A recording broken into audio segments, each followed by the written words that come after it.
Name is Liliana Brown. Welcome to the Be Resilient Now podcast. And I'm so excited. We have a guest today. Her name is Krista. She's going to tell her resilient story. But first, I'm going to ask her, Krista, what does resilient now mean to you? Thank you, Liliana, for having me. When I was thinking about this question, if we look at the word resilient, I'm very much into words and language and etymology. If we look at the word just resilient, it means um, it survives, it's strong, it lasts, it's resilient. And I was thinking about crocodiles as a species. They're resilient. And in this context, for what we're talking about today, is resilience now. For me, means having this ability to survive, to get through, to get through things in life, but also to grow and expand. And yeah, just almost because of the human brain structure, the ability to take it further than just being, an apex predator like the crocodile. So, yeah. Thank you. That's awesome. Okay, so now would you please share your resilient story with us? I'm so excited to hear what it's about, and I'll let you talk. Thank you for having me. My story of resilience is what I would like to share with people is that, let's just say, I mean, I've been through a lot. I'm 53 years old. And I've lived a lot of things in life that required resiliency. And one of them started when I was 4. It was a sport my parents put me into, and that is the sport of gymnastics.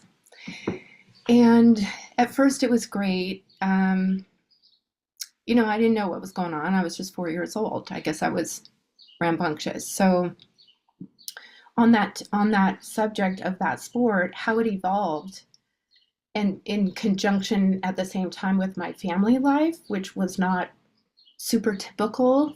It looked a certain way on the outside, but inside it was challenging. I do a lot of work in healing. And so with gymnastics, my experience was that, I was doing it, and then it became, by the time I was 8, I was really good at it because I got attention, and my home life kind of created this dynamic where, oh, if I'm doing this stuff, then I'll get attention. I'll get what I'm not getting at home. And so I became really good at it. And maybe there was innate talent, as an athlete. But if anyone has heard about or read anything about the Larry Nassar and USA Gymnastics scandal, that was that was the culture I grew up in. And so being in that environment, if it can help anyone else, I had to become resilient. I had to become like that crocodile. I had to just fight, and like inner things, fear was a huge thing.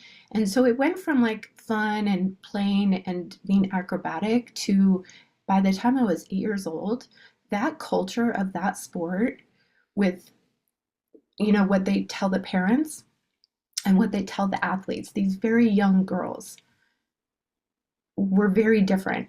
The parents didn't really know what was going on inside the gym. And then inside the gym, the coaches say, just keep everything here. Don't talk to your parents. We are your coaches. So there was this culture of it was very strict. It was, when I was in that sport, it was the late 70s through the 80s. And so the training was extremely rigorous. It was discipline, it was very abusive. And what happened is I couldn't quit. My parents had gotten this idea of what the coaches had told them about what I could become. I could become an Olympic athlete. So it put an idea in my parents' mind. And so also whatever was going on with my parents, by the time I was 8, I was terrified to go to the gym. I was afraid of the coaches. It was becoming very abusive. Um, the whole, like all the problems, like body size, the perfectionism started so young.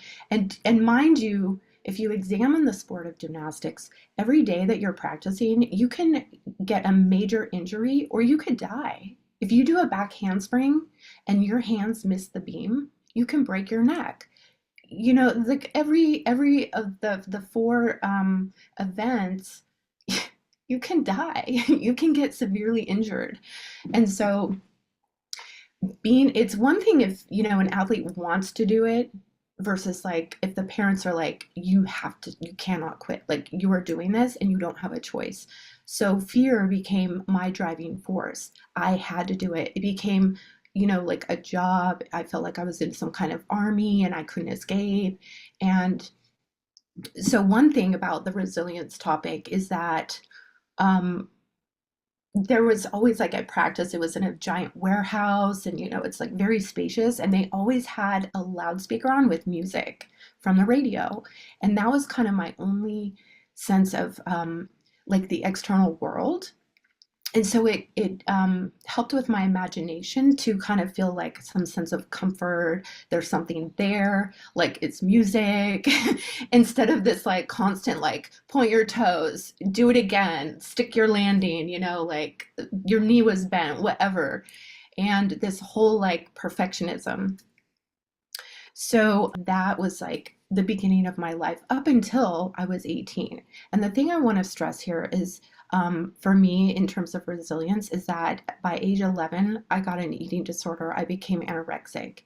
And that, in terms of resiliency, has two sides to it in my life. And it was extremely destructive, but that's how I survived. I went inward. And it's extremely punishing, and it nearly destroyed me later in my life. In my 20s and 30s, I had all kinds of like drug addiction and like just mental health issues, but I got help. I took things into my own hands by the time I was 18 and I could quit.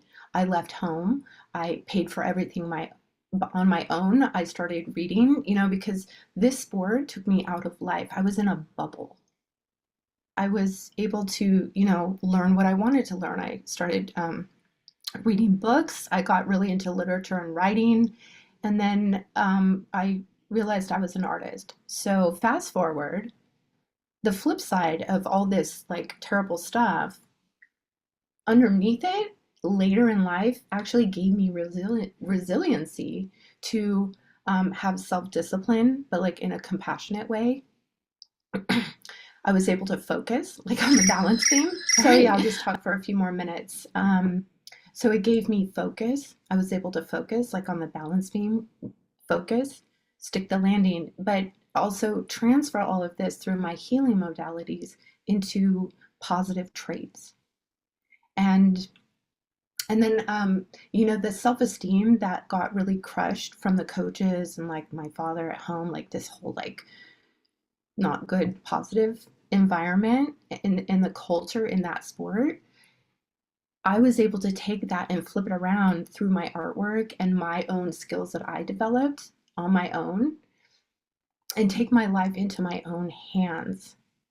And now, part of that eating disorder has turned into just a real balance of being healthy, taking care of myself, and finding the tools that I needed and still use to stay resilient in whatever I'm doing in my life now, and not look back on all that as like I'm a victim and oh, like I can't make it through. I can, and I think my power animal lately has been the crocodile, like the saltwater crocodile, because of its nature. It's like vicious and stuff, but it lurks below the surface and it's very calm and patient, and it's just what it is. It's instinctual, and that's just one part of it. But I also have this other side I've developed to practice compassion. And when I share my story with people and help other people heal, it's from a standpoint of compassion. What can I do? Look at all the things I've been through. Look at where I'm at now. I've come so far. I'm still alive. It's amazing.